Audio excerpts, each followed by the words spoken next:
I can't believe it, guys. Marvel Studios finally did it. They made a movie just as good as Endgame. It's been so long since we've gotten a movie so good like Thunderbolts. You gotta go see it. Go to the theater right now. Go see it. Let us know what you think.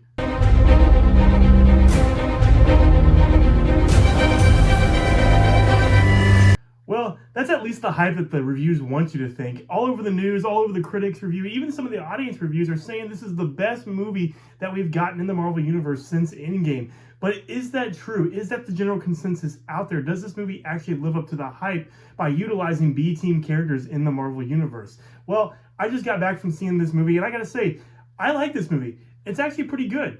It's got a lot of good, grounded, personal character development storylines. But is it as good as Endgame? Is it the best thing since Endgame? Probably not. I mean, off the bat, Spider-Man No Way Home is better than Thunderbolts. And there's been better projects out there that I've enjoyed more. But it's definitely better than a lot of the MCU shows and movies that we've been getting in a long time. I mean, I enjoyed it better than Brave New World, which may not be saying much, but it's a good story. So what makes Thunderbolts so good? Well, honestly, it's the grounded story here. It's getting deeper into the tragedies of each of these characters. I mean, like I said, it's the B team. We got Yelena, we got Red Guardian, we got Ghost, we got John Walker, and we got Bucky. Now, Bucky is top tier Avenger in my opinion, so him being the leader here is kind of makes sense.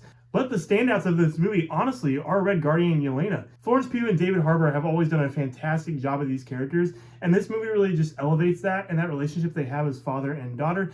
I would say out of all the actors in this movie, David Harbour probably is the one that brings it the most and provides a lot of humor. It has a lot of the same humor that MCU movies have, and that's comfortable to see. It's nice to see that we're still getting a lot of that flavor and that character dynamic, because this movie, honestly, is very similar to a lot of the Phase 1, Phase 2 Marvel movies that we got all those years ago. It's very linear plot. I mean, you bring a bunch of characters together, the story unfolds by this thing that they have to accomplish. You know, they get to the final battle in the Act 3, and then the movie's over. That's really what happened here. And funny enough, I was watching this movie and I was thinking, man, a lot of this movie I already knew was going to happen because of what was in the trailers. The only thing that really wasn't spoiled in the trailers was like the very end scene when they're fighting Void and fighting Sentry and going through that whole situation. But you can pretty much piece the movie together by just watching the trailer, which is kind of funny. Other than the really like deeper character moments that they saved for the movie, it was kind of interesting to see that there wasn't really a whole lot of surprises past the trailer. But honestly, what made this movie work was really just diving into the mental well-being of our characters. This movie truly was a message to just mental health in general and depression and people dealing with dark things in their lives.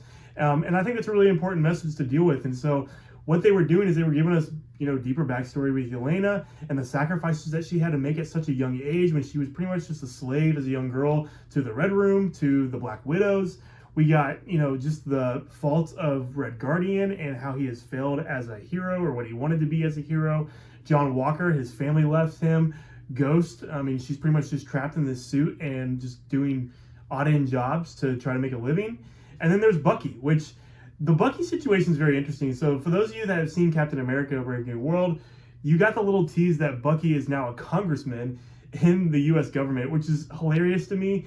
And it's very short-lived because in this movie, you kind of learn that he's not cut out for that. And, we didn't get really a lot of motives into why he actually became a congressman. Maybe he was trying to help his country in a way that he felt was needed because he used to be a soldier.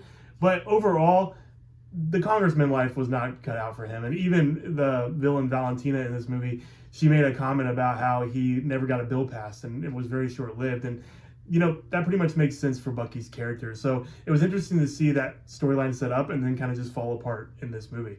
When it comes to new characters that we've never met, Bob was definitely the one that people were the most interested in. This was played by Louis Pullman, Bill Pullman's son.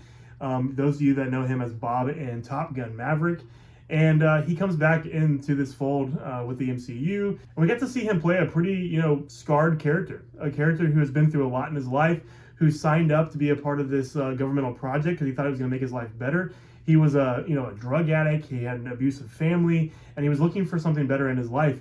And this movie showed him how the team found him. And eventually Valentina, she pretty much manipulated the whole situation to use Sentry against the Thunderbolts. And when Bob was pushed to the limits, he became, Void. He became his darkest self. And that's when this movie honestly got the most interesting. This is when the movie showed the stuff that wasn't in the trailers.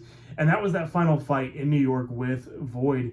And most of that was happening within the Void. For those of you who have seen the movie, you know what I'm talking about. For those of you that don't, this is spoiler territory with this movie review. But when Void pretty much attacked people and you thought they died, they actually went into this void, this like other dimension type thing. And so when our whole team ended up in that void, they were wrestling with all the demons of their past. They were wrestling with what was going on with Bob himself. And we got this really interesting scene where the dark side of Bob was speaking lies to Bob, trying to get him to stay within the void and not fight against this darkness. And so I thought this was a really interesting message because it's something that I think that as humans, we can resonate with, right? We all have these deep, dark places in our life that we maybe haven't dealt with yet. And it's something that sometimes if we let that take over, or if we just hear those whispers in our mind, we can eventually fall prey to that. And mental health is a big thing in this world because we're all searching for something, and a lot of us are searching for the wrong things. And so this movie was showing us the cost of what it meant to be these characters, what it meant to be heroes in the MCU, because it's not just, they're heroes, everything's good, they don't really worry about anything. Some of these characters have dealt with some pretty dark crap, and that weighs on them. So I appreciated that they showed this aspect of it, and they were able to show that you can overcome those things when you reach out for help and when you find the people in your life that can help you. Ultimately, we got to the end of this movie, and I was left wondering, well, that was kind of anticlimactic. Yeah, it was personal, it was deep, it had good character moments, but if you're expecting some grandiose, Marvel action movie, all those things, it's not really that. We did get action in it, of course, but the final fight really isn't a fight, in my opinion. And if you've seen the movie, you know what I'm talking about.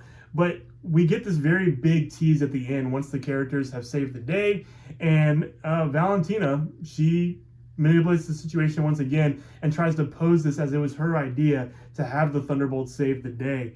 And again, this is spoilers, but she has branded them as the new Avengers, and that's where the biggest interesting thing of this movie comes into play, especially with the post-credit scene and what we're leading into with Avengers Doomsday. Are they actually going to be the new Avengers? This is what the asterisk at the end of Thunderbolts was teasing, that they're not really the Thunderbolts, they're the new Avengers. And so this B team, can they be the new Avengers? Is this going to meld well? Well, we got a tease in the post-credit scene where it's 14 months later after the events of this movie, and they are kind of an Avengers team, and we're learning that Sam Wilson does not want them to be the Avengers. He's copyrighted the Avengers name, and they're just trying to figure out this whole thing of how they're going to play into the larger Avengers storyline. And again, we did get a tease at the end. Spoiler alert, Fantastic Four is coming, and they got an alert at the tower that their ship is coming into their dimension. So that is Thunderbolts in a gist. It's a good movie. I recommend seeing it. I think it's pushing forward for what we're going to get with these characters moving forward in the MCU. But if you're expecting something incredible, amazing, all the things that the reviews are saying, I want to get your hopes up, but be along for the ride. It's a lot of fun. Enjoy these characters. Let us know what you think in the comments about this movie. Like this video and subscribe to our channel. Make sure you hit that notification bell so you don't miss another video from us. But until next time, we're Fandom Fix. See ya.